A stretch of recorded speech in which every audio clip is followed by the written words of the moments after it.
Absence of congressional action on immigration, both Presidents Trump and Obama have taken on the issue with executive orders. Is it the right way to handle it? Let's bring in tonight's Power Panel. We have former acting ICE director, now Fox News contributor, Thomas Homan, the former Homeland Security spokesperson under the Obama administration, Marcia Catron, and Fox News contributor, former GOP Congressman Jason Chaffetz, also author of the new book bestseller Deep State. Welcome to all of you. Thank you. All right, Marcia, I want to start with you. First of all, this idea of the additional troops that have been sent to the border. We are told that there are going to be an additional 5,200 active troops joining the 2,000 or so, plus National Guardsmen who are there. They're going to be armed, but not going to be confronting any folks who arrive at the border. They're about logistics. They're about support. What do you make of it? Yeah, well, nobody wants to hear this, but there's no good solution to this, and taking a bunch of troops to the border is not going to do very much. We've done that before. It just doesn't work. We did it under the Obama administration. Nothing is going to stop these people from coming unless you address the underlying issues, the push factors of why they're coming here in the first place, and they're literally running from hunger and death. So, states like where I am now in New Mexico and Texas have sent the National Guard before, but under a posse comitatus, they don't actually have the authority to do any kind of domestic enforcement. So they're really just there in a supportive role. Yeah, and Thomas, I mean, you're the one who has real life experience with what's actually happening at our borders. What don't these troops mean to the equation?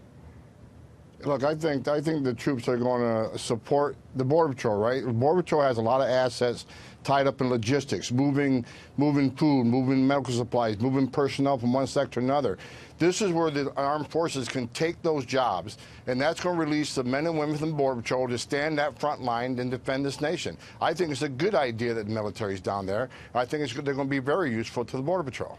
Well, and Jason, there are many people in the midst of this conversation, and we'll get to birthright citizenship, but talking about the many loopholes, the many magnets that are attracting people to this country, whether they're going to be able to stay or not. And they say only Congress can solve this. It has been going on for decades. There have been numerous attempts when you were in Congress. Even within this last year here, this last calendar year, nothing gets done. Well, let's understand, it is illegal to come across the border of the United States of America if you don't have the proper documentation. We don't need another law to tell us that. And there is a good solution in that the Democrats should encourage this human trafficking. Let's call it what it is. It's human trafficking, and it's highly dangerous. You should not traverse yourself from Central America up to the United States of America. And the Democrats would do these people a lot of good if they'd say, you can't just come here if you want a job or you want to join your family. That doesn't meet the standard of credible fear. That's not how you get in with asylum. That's not the way it works. Well, and of course, the president today, whether it was something that the White House was planning to roll out or something that he decided to share during this interview, has now renewed this debate over whether or not birthright citizenship is the direct context and understanding of the 14th Amendment. That's certainly how it's been interpreted for more than 100 years in this country. But it's renewing this debate. And tonight there is an interesting piece in the Washington Post. The headline, Trump's proposal to end birthright citizenship is unconstitutional. It's by George Conway, conservative, and Neil Katyal, who leans to the left. They write together saying such a move would be unconstitutional and would certainly be challenged. And the challengers would undoubtedly win. Marcia, how about that? Because a lot of folks think, listen, the Supreme Court has not ruled directly on this question of whether people who are in this country illegally and have a child are still, the child should get automatic citizenship. There's been a very close decision back in 1898, but it sounds like the president actually wants this to go to the Supreme Court for a final decision on these facts.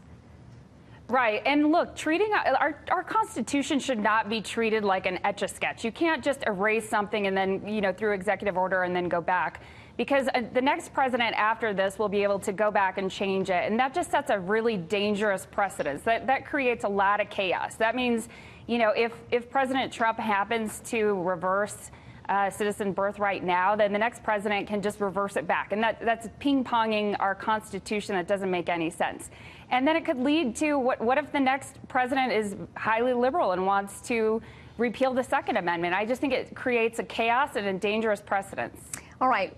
Interesting tweet by Buck Sexton, a frequent guest on this show. He says, quote, because the Constitution, he's saying that as a quote. He says, it's a remarkable argument from many of the same people who think gun rights only belong to a state militia. Free speech doesn't mean you can hurt anyone's feelings, and executive power means whatever Obama wanted it to mean. Thomas, where do you think this debate goes now? The bottom line is, right, if President Trump can do it, he should do it. When I was in Border Patrol Academy back in 1984, they were teaching me how to enforce the law against those that Jason Chaffetz says violate the laws and enter this country illegally, which is a crime. At the same time, they're telling us about this birthright citizenship. I'm thinking this is crazy. Look, this entices people to come to this country.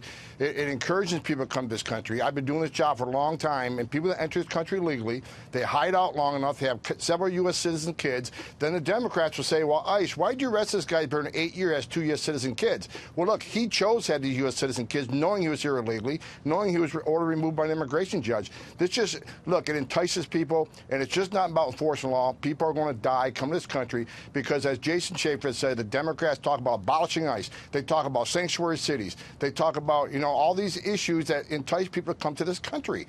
We got to stand by the rule of law, and that's what the president's doing, and I salute him for doing it. Well, you know, this coming so close to the midterms, of course, a lot of folks today say it's purely political. Here is what Chicago Mayor Rahm Emanuel, and we're going to talk about some things going on in Chicago later on in the show. Here's his tweet. Please, I know election season catnip when I see it. The president doesn't have this authority, but he does have an interest in dividing the country and riling up his base. This is midterm election nonsense. Jason? Well, Rahm Emanuel should spend more time trying to secure the people of Chicago with the gun deaths and violence that he has in his own city. As it relates to the caravans and this surge at the border, that was not the creation of Donald Trump. That was enticement of a lot of other things and reasons. And I think until we know really what is generating this surge to come up here, it's a combination, I think, of probably some enticements. But what is going on there? It is not necessarily credible fear. I recognize it's dangerous. But the president has a duty and obligation to protect the United States of America, and he's doing everything he's supposed to in order to do so, and I applaud him for it. Well, we'll see, because almost everybody agrees the minute this does become a reality, if the president tries it, it's going to court. That's one thing we probably all agree on. Yeah. Marcia, Thomas, and Jason, yes. We may not agree on the outcome, but thank you all very much.